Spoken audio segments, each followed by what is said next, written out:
It happened so fast, Naomi Harris barely had time to breathe. One moment she was browsing a bracelet for her niece, the next she was branded a thief. Voices sharp, hands heavy, then the blow. Officer Ethan Cole slammed her against the glass wall, the cold surface biting her cheek as steel cuffs snapped around her wrists. The boutique fell silent. To the crowd, she looked like just another black woman cornered and humiliated in a mall. To Cole, she was a name to add to his record, another arrest to flex his authority. What none of them knew, not the officer, not the guards, not even the manager who accused her, was that they hadn't just cuffed a shopper. They had assaulted Captain Naomi Harris, 20 years on the force, a woman who carried more authority in her pocket than any of them combined. And soon, the weight of that mistake would come crashing down. The glass roof of Mapleview Mall caught the afternoon light, scattering bright beams across polished marble floors. Weekend chatter echoed through the wide corridors as shoppers streamed in and out of stores. Among them walked a black woman, Naomi Harris, purse snug at her side, moving with quiet purpose. To the casual eye, she was just another customer, but to two men watching from the mezzanine, she looked like an opportunity. Security guards Bradley Horn and Kyle Mercer exchanged glances. Bradley, the taller of the two, already had his hand to his radio. Kyle followed his lead reluctantly, eyes flicking toward Naomi with a mix of uncertainty and discomfort. They began to trail her through the crowd, steps deliberate, their presence obvious to anyone trained to notice. Naomi didn't need to turn around to sense them. 2 decades in law enforcement had sharpened instincts she couldn't turn off. She was here for a simple task, a birthday gift for her niece, Jasmine. After a week of endless reports and staff meetings at the precinct, this errand was meant to feel refreshing, normal. Naomi slowed at a jewelry boutique, the display sparkling with delicate silver charms. In the reflection of the glass, she caught Bradley mouthing into his radio. Black female, black leather purse, black sweater. Keeping eyes on. Her jaw tensed. She had been followed before, written off by strangers as suspicious before even opening her mouth. It wasn't new, but that never softened the sting. She exhaled slowly, determined not to let them ruin her day. Inside the boutique, the air was scented with vanilla and underscored by the hum of soft jazz. Behind the counter stood Cheryl Grant, the manager, her smile tight and eyes sharp the moment Naomi stepped inside. "Can I help you?" The tone carried less warmth than warning. "Just looking, thanks," Naomi replied evenly, walking toward the bracelet display. But Cheryl shadowed her movements, gaze darting toward the purse at Naomi's side as if it contained danger. Bradley and Kyle hovered just outside, pretending to study the mall directory, their reflections flickering in the boutique mirrors. "Everything's locked," Cheryl said loudly, almost performative. "Only staff can remove items." "I understand," Naomi answered calmly. "If I want to see something, I'll ask." Still, Cheryl edged closer, suspicion radiating in every glance. "Have you ever walked into a store and felt the weight of eyes on you? Not because of what you did, but because of the color of your skin? Treated like a suspect before you've even touched a single thing? What would you do if every move you made in a place was treated as suspicious? Just because of the color of your skin." Before we go further, what city or country are you watching from right now? Drop it in the comments. We love seeing where our viewers are tuning in from. And if you believe no one should be treated like a suspect for simply shopping, smash that like button and subscribe to Story Arc, because standing up to prejudice starts with telling these stories.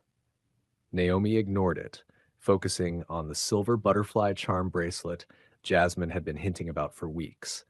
It glimmered under the light, a perfect gift. If only the tension in the room wasn't already thick enough to choke on. Naomi leaned closer to the glass, studying the silver bracelet with the butterfly charm. It was delicate, the tiny wings set with crystals that shimmered under the boutique lights. She imagined Jasmine's face lighting up when she opened it, the same joy that reminded Naomi why family mattered more than long nights at the precinct. "I'd like to see that one," Naomi said, pointing at the display. Cheryl hesitated. Her hand hovered over the case keys before finally unlocking the cabinet. Naomi noticed the woman's fingers trembling slightly as she placed the bracelet on the counter. Her nervousness wasn't about the jewelry, it was about Naomi. "This is lovely," Naomi said softly, already reaching for her wallet. "But Cheryl's voice cut through the calm like a blade. Before we go further, I need to check your bag. The entire boutique seemed to freeze. Even the jazz faded beneath the silence. Naomi blinked, her body stiffening at the audacity of the request. "Excuse me," she asked, keeping her tone even. "A piece of jewelry is missing," Cheryl announced louder now, casting her eyes toward the entrance where Bradley and Kyle stood. "I saw you slip something inside your purse." Bradley stepped in immediately, his posture heavy with authority. "Ma'am, please cooperate. Empty your bag on the counter." His hand hovered over his radio as though preparing for a bigger show. "That's absolutely false," Naomi replied, straightening her shoulders. "I've touched nothing but the bracelet you just removed for me." "Last chance," Bradley pressed, inching closer. "Open the bag or this becomes complicated." Kyle shifted behind him, clearly uneasy, but made no move to intervene. Naomi felt the fire rise in her chest, but she kept her voice steady and strong. "No, I will not allow you to search my personal belongings without probable cause. You're targeting me because of how I look, and it stops here." Her refusal only emboldened them. Bradley lifted his radio and barked into it. "Code 10 at Lux and Lace Jewelry. Subject refusing to comply, requesting immediate police backup." Outside, shoppers slowed to watch, some already pulling out their phones. The quiet humiliation Naomi had endured for years was about to explode into something public. She kept her purse tight at her side, refusing to flinch. Her eyes locked with Bradley's, unwavering.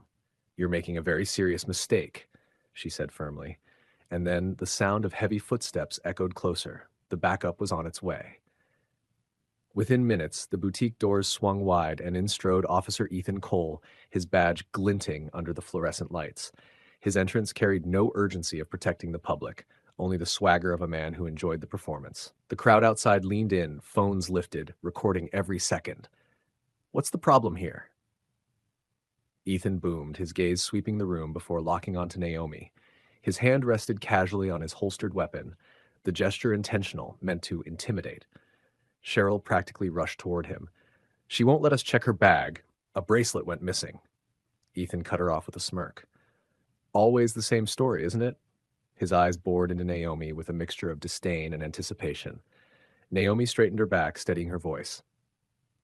"Officer, this is a misunderstanding that can be cleared up by checking the cameras." Her words barely left her mouth before Ethan grabbed her shoulder, slamming her against the boutique's glass wall. The display cases rattled from the impact, and a gasp rippled through the onlookers. Cold glass pressed against her cheek as his voice hissed low and venomous. "Don't tell me how to do my job. Hands behind your back now." "This is excessive force," Naomi declared, raising her voice so every phone in the room captured it. Her chest burned with rage, but her tone remained steady. "I have rights, and you are violating them." "Rights?" Ethan laughed harshly.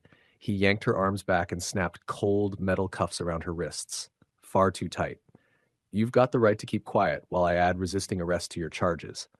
Gasps and whispers erupted among the shoppers. Some cried out that it wasn't right. Others muttered in disbelief. Still, no one stepped forward. Phones, however, were everywhere, documenting every humiliating second. Ethan spun Naomi around and marched her toward the mall corridor. The glass doors opened to a sea of shoppers who stopped mid-stride, watching the scene unfold. Phones rose higher, the crowd buzzing with outrage. "You're making a scene over nothing," Ethan shouted theatrically, playing to his audience. "Could have cooperated." Naomi's wrists ached, but she lifted her chin, her voice sharp and unbroken. "Before you take another step, officer, you should know something." He sneered. "Save it for booking." Her voice rang out across the mall. "I am Captain Naomi Harris of the 15th Precinct. My badge is in my pocket. You're arresting a police captain." The crowd erupted in gasps and murmurs. Ethan faltered, uncertainty flashing across his face, even as he barked, "Fake badge, another charge." But the tide was shifting, and heavy footsteps signaled that someone new was about to enter the scene. The mall's air thickened with tension as the crowd swelled near the exit. Dozens of phones pointed like spotlights, capturing Ethan, gripping Naomi by the arm. He tried to keep his swagger, but the murmur of voices cut through the air. "She said she's a captain. Check her badge. This isn't right." Ethan barked louder to cover the doubt, but the chant was growing. Then came the sound that changed everything. Measured, heavy footsteps echoing against marble. The crowd shifted, parting as another figure emerged. It wasn't just Ethan who had answered the code 10. Another unit had picked it up too. And now, through the throng, came Sergeant Marcus O'Neill. His broad shoulders cut through the sea of shoppers. He didn't hurry. He didn't need to. The weight of his presence was enough to draw silence. The years had marked his face, but his voice carried the calm authority of someone who'd seen every trick in the book. Marcus had worked with Naomi for years. He knew her reputation, her record, her integrity, and the sight of her in cuffs turned his steady expression to stone. He stopped a few feet away, his voice rolling across the corridor. "Officer Cole, want to explain why you've got a captain in restraints?" The crowd gasped. Ethan froze. "She's lying," he snapped, though his voice cracked. "Claimed to be a captain to avoid arrest. I was responding to a theft complaint." Marcus cut him off, tone sharp as steel. "That woman is Captain Naomi Harris. Your commanding officer's commanding officer, and the badge in your hand, it's real. You'd know that if you'd checked before manhandling her in front of half the city." The corridor went silent, then exploded in gasps and shouts. "She's a captain!" someone cried. "They arrested a captain for shopping!" The chants grew louder, the outrage spilling like wildfire. Ethan's face flushed a violent red. He opened his mouth, but Marcus stepped closer, his voice sharp. "Remove those cuffs, now." Hands trembling, Ethan fumbled with the keys. The steel clicked open, leaving angry red marks on Naomi's wrists. She rubbed them slowly, her gaze locked on him, voice low but cutting. "You've just proven everything I've been fighting against. Intimidation, abuse, racial profiling, all on display." The crowd roared in agreement. Phones zoomed in on Ethan's pale face, on Naomi's bruised wrists, on the unfolding humiliation of a man who thought his authority was unshakable. Cheryl, the boutique manager, tried to slink back into the store, but voices called her out too. "You set this up. We saw you." Bradley and Kyle, once puffed up with authority, stood stiff and silent as shoppers jeered. Patricia Wells, the mall's PR director, hurried forward, her professional mask slipping. "Captain Harris, on behalf of Mapleview Mall, we sincerely apologize." Naomi turned, her voice sharp enough to cut through the noise. "Apologies won't erase what happened here. Preserve every second of that footage. This isn't ending quietly." Ethan's face drained of color. The chants from the shoppers grew louder. "Fire him! Fire him!" Phones stayed trained on him, ensuring no escape from accountability. Within hours, the fallout was swift.